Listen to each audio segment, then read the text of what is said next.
अस्सलाम वालेकुम नाज़रीन, एक नई वीडियो में खुश आमदीद। आज की वीडियो में आपके साथ शेयर करने वाली हूँ बीफ कटाकट कीमा। आप घर में किस तरीके से बना सकते हैं। बहुत ही आसान और सादा सी रेसिपी और झटपट बन जाने वाली रेसिपी है। अगर अचानक से अगर आपके घर में गेस्ट आ गए और आपके पास बीफ या चिकन का कीमा मौजूद है ना, तो आप इस रेसिपी को चंद मिनट्स में आप बना सकते हैं।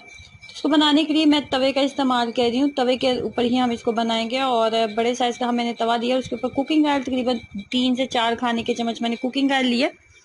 उसके बाद इसके अंदर एक दरमियाने साइज का प्याज जाएगा। जितना ज़्यादा बारीक आप कट करेंगे इतना अच्छा आपका जो ये कटा कट है वो बनेगा। ये बहुत ही आसान और सादा सी रेसिपी है, लेकिन इस कीमे को आप इस तरीके से बनाएंगे तो ये बहुत ही कमाल का बनेगा। मैंने इसको बीफ के साथ ट्राई किया, आप इसको चिकन के साथ भी ट्राई कर सकते हैं। उसके बाद मैंने 2 अदद दरमियाने साइज के टमाटर लिए थे और टमाटर को आपने उसका छिलका उतार के आपने उसको ग्राइंड कर लेना है।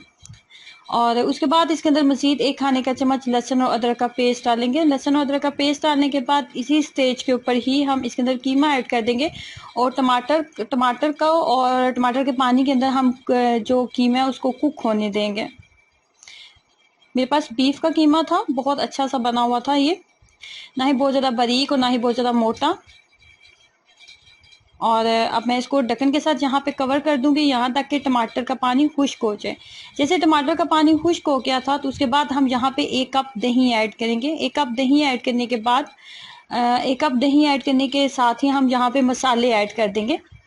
घर के जो नॉर्मल मसाले हैं उसी के साथ हम इसको बनाएंगे, लेकिन आपको इस कीमे का टेस्ट किसी भी रेस्टोरेंट से कम नहीं लगने वाला।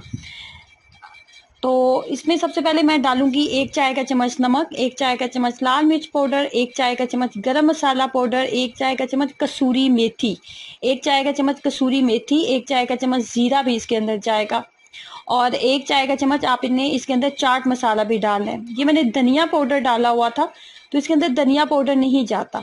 नमक, लाल मिर्च, चाट मसाला, कसूरी मेथी, जीरा पाउडर और गरम मसाला पाउडर, बस आपने इन्हीं मसालों के साथ इसको बनाना है। तमाम मसाले दही के साथ ही आप ऐड कर देंगे। अब दही का पानी हम मुकम्मल तौर पे खुश्क हो जाए तो इसको अगेन हम ढक्कन के साथ अच्छे से कवर कर देंगे, फ्लेम को हम मीडियम कर देंगे और जैसे ही इसका दही का पानी मुकम्मल तौर पे खुश्क हो जाएगा तो फाइनली हमारा जो कटाकट है, कीमा कटाकट है, ये रेडी हो जाएगा। कीमे का दही का पानी जो है मुकम्मल तौर पे खुश्क हो चुका है। लास्ट स्टेज पे इसके ऊपर डालेंगे धनिया और थोड़ी मोटी कटी हुई सब्ज़ मिर्चें डालेंगे। मैंने इसको नॉर्मल चपाती के साथ इंजॉय किया था, तो आप भी इसको बनाएं लंच में और अपना एक्सपीरियंस ज़रूर शेयर कीजिएगा। अल्लाह हाफिज़।